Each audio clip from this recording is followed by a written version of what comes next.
என்னால இந்த இழப்பெல்லாம் தாங்கிக்கவே முடியாது. அவன் நீங்க இல்லைன்னா உயிரோடவே இருக்க மாட்டான். ப்ளீஸ் அண்ணி, ப்ளீஸ் மன்னிச்சிருங்க.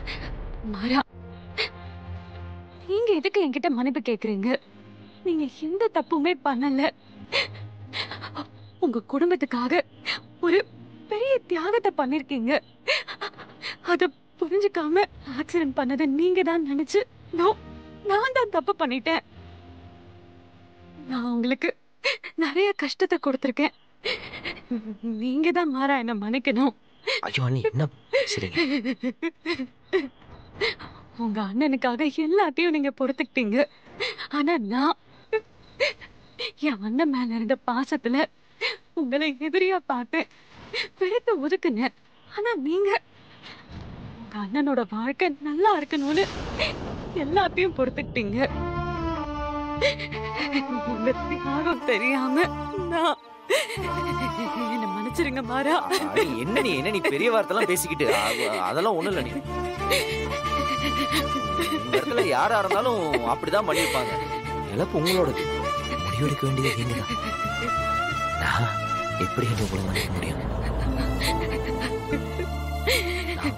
கேட்கறது ஒன்னே ஒண்ணுதான். தயவு செஞ்சு ராகவனை மட்டும் மன்னிச்சிருங்க நீ. அவன் கூட சேர்ந்து வாழுங்க நீ, ப்ளீஸ். நீங்க என்ன சொன்னாலும் நான் கேக்குற மாறா. என்னால அது மட்டும் முடியாது. ப்ளீஸ் என்ன தயவு செஞ்சு கட்டாயப்படுத்தாதீங்க இந்த விஷயத்துல. என்னால அந்த ஏமாற்றத்துல இருந்து வெளியே வரவே முடியல மாறா. கண்மணி, மாப்பிள்ள அவ்வளவு சொல்றாருல, அவர் பேச்சு கேளுடி ப்ளீஸ் அண்ணி. என்ன இந்த விஷயத்துல மட்டும் கட்டாயப்படுத்தாதீங்க. நீங்க பேசினா மேலும் மேலும் எனக்கு சங்கடமா இருக்கு. சரி, உங்க நிலைமை புரியுது. எல்லாத்தையும் காலம் மாத்தும். அதுக்கு நீங்க தான் சாட்சி. நான் காலத்தை நம்புறேன். கண்டிப்பா ஒரு நாள் நீங்க மனசு மாதிரி வீட்டுக்கு வருவீங்க. வரேன்.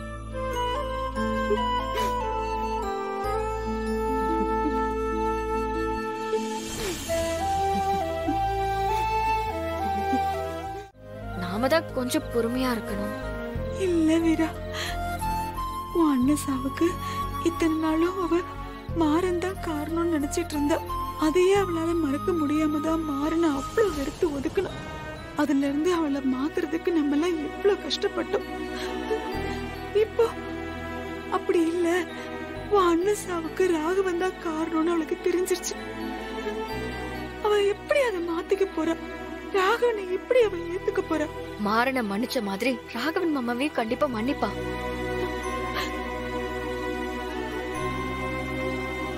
அவ மனசுல ராகவன் மாமா மேல இருக்கிற காதல் அவளை கண்டிப்பா மன்னிக்க வைக்கும். அவளாலையும் ராகவன் மாமாவை விட்டு ரொம்ப நாள் வாழ முடியாது. அவ மனசே அவளை இங்க கூட்டிட்டு வந்துரு வலிமா. டேய், அவ என்னடா சொல்றா? எதுவா இருந்தாலும் சொல்லுடா.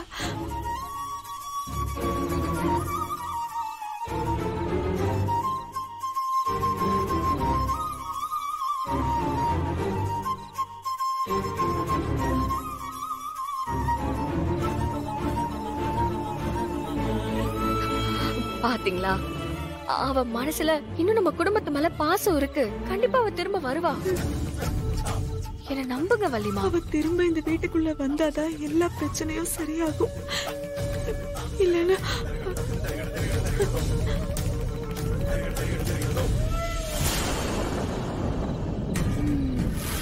அடாடாடா, என்ன காஃபி, என்ன காஃபி. ஃபில்டர் காஃபி குடிச்சாதான் இந்த காஃபிக்கே அழகு. வீரா மேடம், என்ன மொத்த குடும்பமும் தெருவுல நிக்கிறிய? எது? ஓ, வாசல்ல நிக்கிறீங்களா?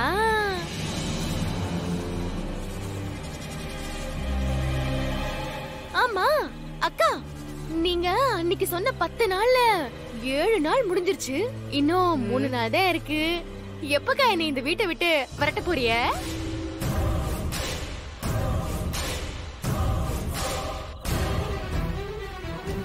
என்னாச்சு? எதுக்கு எல்லாரும் இப்படி சைலண்டா இருக்கீங்க? ஓ, கண்மணி அக்கா வரமாட்டேன்னு சொல்லிட்டாளே, அதுக்கா? அவங்க வரவே மாட்டாக. ஏன்னா நான் கொடுத்த அடி அப்படி. ஆமாடி.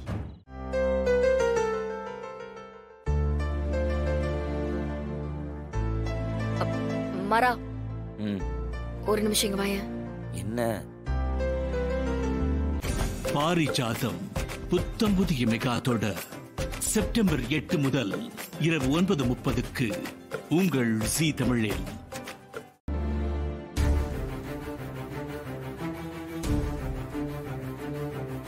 மரா, நீ என்கிட்ட ஒரு உண்மையை மறைச்ச மாதிரி நானும் உன்கிட்ட ஒரு உண்மையை ரொம்ப நாளா மறைச்சிட்டு இருக்கேன். நானும் உன்கிட்ட ஒரு விஷயத்த ரொம்ப நாளா சொல்லாம இருந்துட்டேன். அத சொல்லணும்னு தான் நினைச்சுக்கிட்டு இருந்தேன். ஆனா அடுத்தடுத்து ஏதாவது ஒரு பிரச்சனை தொடர்ச்சியா வந்துகிட்டே இருந்துச்சு. அதான் உன்கிட்ட சொல்ல முடியல. அது